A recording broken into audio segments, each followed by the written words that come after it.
Baby Driver is the latest film by Edgar Wright, the director of the Cornetto trilogy, that's Shaun of the Dead, Hot Fuzz, and The World's End. He also directed Scott Pilgrim. This is his latest film, Baby Driver, a film starring Ansel Elgort. Weird name, but that's the lead actor of the film. This is such a quirky film, and it's different to any other film that he's done before. It's a heist film by its nature, but very quirkily done. It's an interesting film, and it's quite a fun film.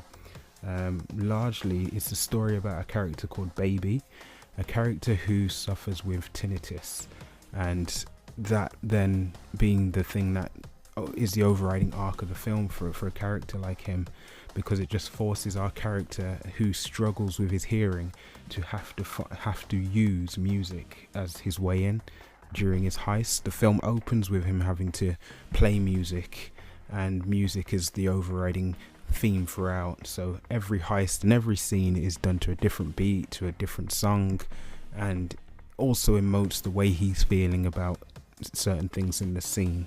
You have good turns from other characters and other actors in this film. For example, Jamie Foxx is really crazy in the film as a character called Bats. Bats by nature, I guess, because he's bat crazy. John Hamm's also another cool element in the film. He plays a good guy. I shouldn't say good, because he's not actually a good guy. On the surface he seems like a good guy, but he's just like the rest, slightly unhinged, called Buddy.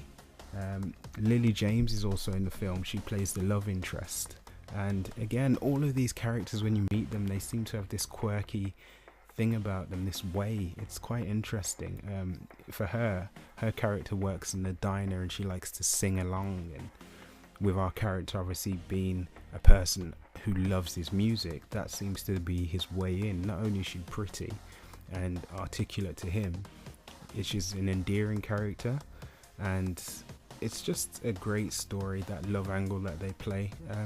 It seems like he's learned a lot from doing Scott Pilgrim with this film.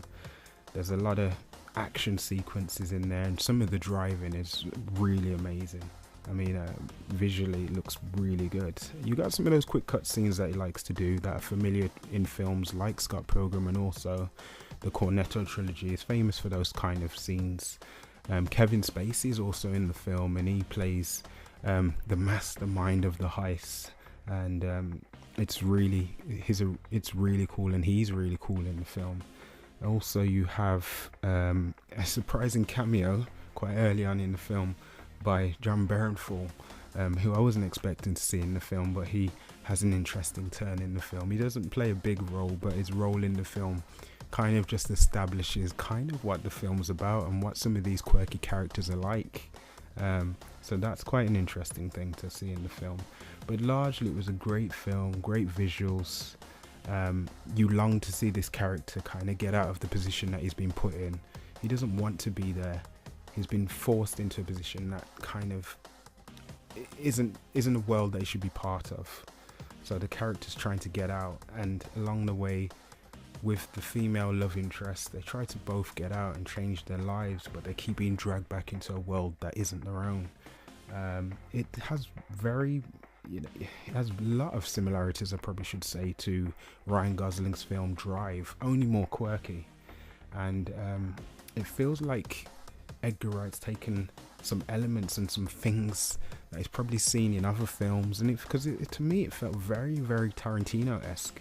It's the first film I've seen of his where I've kind of looked and went, you're kind of verging on something Tarantino-like here. And that's not actually a bad thing. It's quite a cool film. I can't wait to see what he's going to do with some other material, but it does feel like a film where he's trying to prove himself, or try and reprove himself after the whole Ant-Man incident a few years ago. But it's a really good film. There are laughs to be had, there are serious moments, but there's also a lot of action in the film. I'd encourage you to go and watch the film because it was really good as well. I probably would have said the ending was a bit, no spoilers, but I would have probably changed the way some certain elements happened in that, but largely it doesn't detract from it being a good film, and I would encourage you to go out and watch it. It's still a solid film. If I was to give it a rating, I'd say between 7.5 and 8. But if I have to pick, I'll go with 7.5.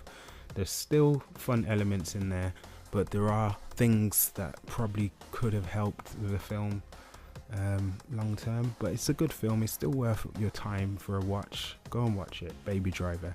And if anything, give me your thoughts. Let me know what you guys thought.